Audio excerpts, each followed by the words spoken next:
behave like a man and vacate your seat. Volleyball huge in Russia. The video's already created a stir since it's been posted on social media. Man being taken off a plane because of his height. Not just an ordinary man, but a prominent sportsman who plays for Russia. This should not stand. Yeah, it's crazy. You're too tall, your legs are blocking Get out the of aisle. here. Well, if he's that prominent, put him in first class. You figure something out. Put him on a bulkhead. Yeah. I mean, really? Or just deal with it. Yeah, luggage compartment. 8:30, time for the news. Fox News Radio, I'm Pam Huso. It could be a long day for Supreme Court nominee Neil Gorsuch. Round 2 of his confirmation hearing about to get underway. Past practice suggests Gorsuch is unlikely to answer hypothetical questions on how he would rule on specific issues. But Judiciary Committee Democrats are likely to ask about prior writings. Fox's Jared Halpern. Gorsuch is backed unanimously by Republicans. No Democrats have announced support. Also on Capitol Hill, President Trump trying to persuade reluctant Republicans to approve the GOP health care bill. Can you get the motion, Mr. President? Think so. That was the president moments ago. President Trump is trying to make a deal, offering to curb Medicaid and adding more help for older people. The Repeal and Replace plan eliminates the individual mandate and provides tax credits to help Americans buy health insurance. Fox's Rachel Sutherland on Capitol Hill. Fox News, we report, you decide. WROK weather. A bit colder here this morning. Temperatures in the mid and upper 30s as you head outside. Yesterday we climbed into the low 60s. Not too bad for the first day of spring. We will notice more cloud cover today. We start off with the sunshine early. Clouds will thicken up through this afternoon. High temperatures climb to 49. We're blowing a northwest wind at 5 to 10. Tonight down to 24 degrees. Partly cloudy skies. One of the coldest nights we have this week. 40 as we look towards your Wednesday afternoon with lots of sunshine. Down to 26 by Thursday morning.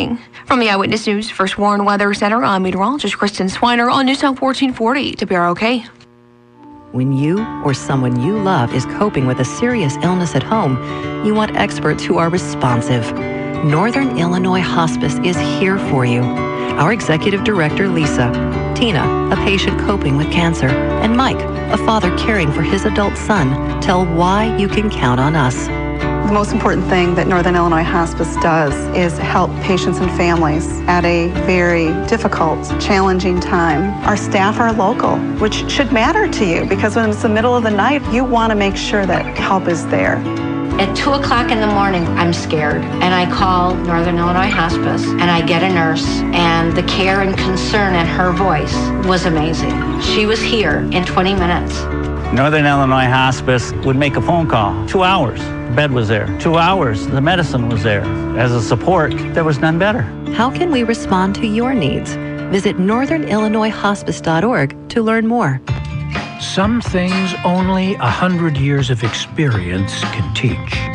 Like how to change with the times, realize a vision, grow with your community, and always be there for you no matter what.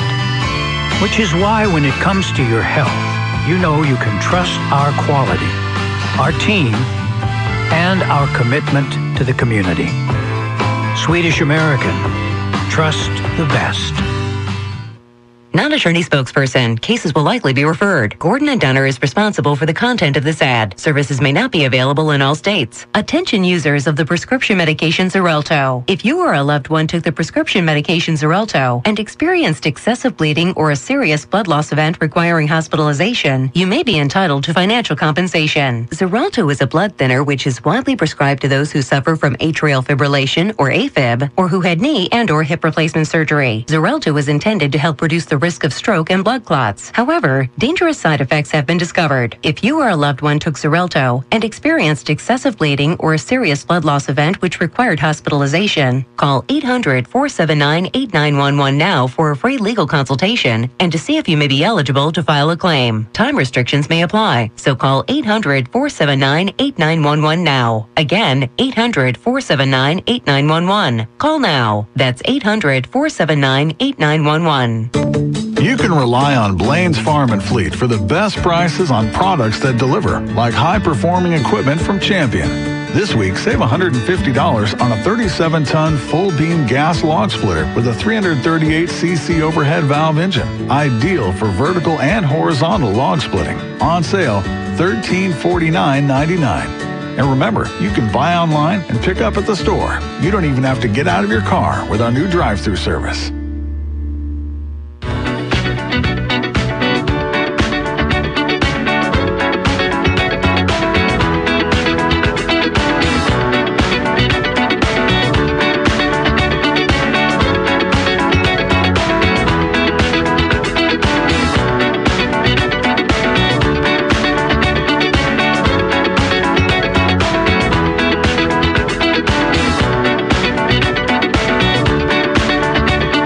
Keep it here for more of the talk everyone's talking about on Rockford's News Talk 1440 WROK. 8:35 at News Talk 1440 WROK. This segment of the show brought to you by Lincoln Rental and Sales. They rent almost everything. One of the most complete rental, retail, and service establishments in the Rockford area, and they've got 2 locations to serve you better. Lincoln Rental and Sales. Some sunshine and 37. Feels like it's 34. Always pleasure and proud to welcome our friend Ken Decoster here from the Sheriff's Office and CrimeStoppers. How are you this morning? Riley, it's less than 2 weeks until baseball season. Spring has sprung. I'm doing great. How are you? Good. I've been finding myself watching Cubs spring training games. Mm-hmm. You are a diehard. Yeah. I was lucky enough to catch some in person a week or so back, but I also find myself drawn to it when it's on TV, and I don't remember in the past ever really tuning in for spring training. Mm-hmm. Not even really caring what was going on in spring training. Let's just get to the regular season. Well, I think the fact that the Chicago Cubs, your beloved Cubs, are world champions and defending World Series champions,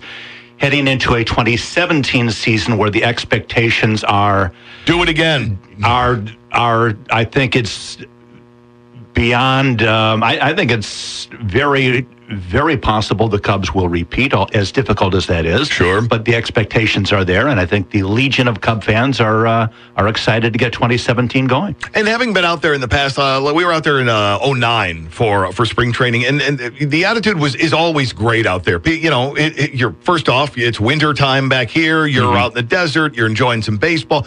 Nobody had any expectations of really anything happening. You were there to have fun and let a little optimism bloom until it gets shattered. Right. It's kind of the same thing, only that optimism isn't gonna dial back. Now it's more of, okay, now that spring training's out of the way, let's get to the good stuff. Whereas before it was, all right, spring training, yeah, that's probably all we have to be excited about this year. Mm-hmm. So I think, yeah, that level of expectation is up there too. Mm-hmm. Baseball, and I think we've had this discussion before, I think you'll agree, the Cubs don't need the lovable loser tag anymore. No. And the fact that the Cubs are a great team and are built, they've been put together by Theo Epstein and his guys to be an outstanding franchise for years to come, is great for baseball because the Cubs are one of the darlings of sports in terms of marketability, likability, and all those years of being on the Superstation, going coast to coast with it, you got pockets of Cub fans all over the country. Right. And wherever they go, it's like when the Bulls were on their run, wherever they went, they're selling out arenas that normally don't draw that well, and because people want to come and see these guys. Right. So it should be fun. And regular season, April 3rd? A week from Sunday. Is that April 3rd? Yeah, all right. Ready to go. Yes, I know you are. Ready to go. All right, I know you have a pile of law enforcement-related materials with you this morning. Disturbing incident last night, Riley. Police and the Rockford Fire Department removed a dead body from the Rock River Monday near Olive Street. That's just south of the Y. Police officer Kevin Nordberg said a fisherman reported the body at about 5:45 p.m. The body was dead when rescue crews arrived. Winnebago County Coroner Bill Hintz said the body is that of a 53-year-old male. They have identified this person. They're not releasing the guy's name until his next of kin are notified. At this point, Rockford police are investigating, but it's a death investigation. At this point, we don't know if it's a homicide investigation. Understood. Okay. A lot of crime news to talk about on March 19th, which would have been Sunday. About 11 p.m., members of the Rockford Police Department's scope team went to an apartment complex in the 5700 block of Forest Hills Road to conduct a warrant check on 21-year-old Rockford resident Marquel Reddick. Reddick was wanted on an aggravated fleeing to elude warrant. Upon arrival, officers located Reddick sleeping in the driver's seat of his vehicle that was parked in the parking lot. As officers attempted to take Reddick into custody, He began to resist and fight with officers.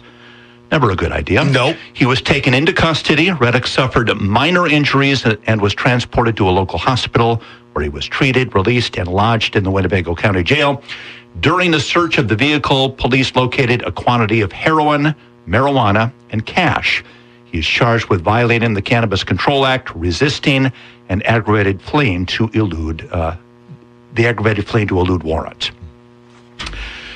On St. Patrick's Day night, this past Friday, about 9:25 p.m., Rockford Police patrol officers were dispatched to the 2100 block of 23rd Street for an aggravated vehicular hijacking that had just occurred. Upon arrival, police met with the victim, who had suffered some minor, non-life-threatening injuries to her head. The victim stated she was attacked by two female juveniles who had entered her car and struck her with an object believed to be a gun. The suspects then fled in the victim's vehicle after they forced her out. A few hours later, about 12:20 in the morning, Saturday the 18th, a member of the Rockford Police Department K-9 unit spotted the stolen vehicle.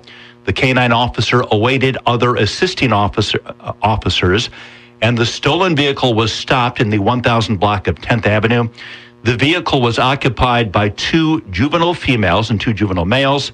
The two females matched the description of the two suspects in the aggravated vehicle hijacking. Rockford Police Department detectives conducted the investigation. The results, which led to the following charges. Two females, one 14, one 13, are charged with aggravated vehicular hijacking. The 14-year-old is charged with resisting and obstructing. The 17-year-old male, two 17-year-old males are charged with criminal trespass to a vehicle.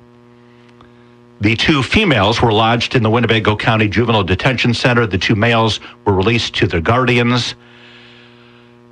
This blows me away. Me too. 13-year-old girl and a 14-year-old girl carjacking somebody. Yes. I'm absolutely blown away. That's one of those, you think back to when you were that age.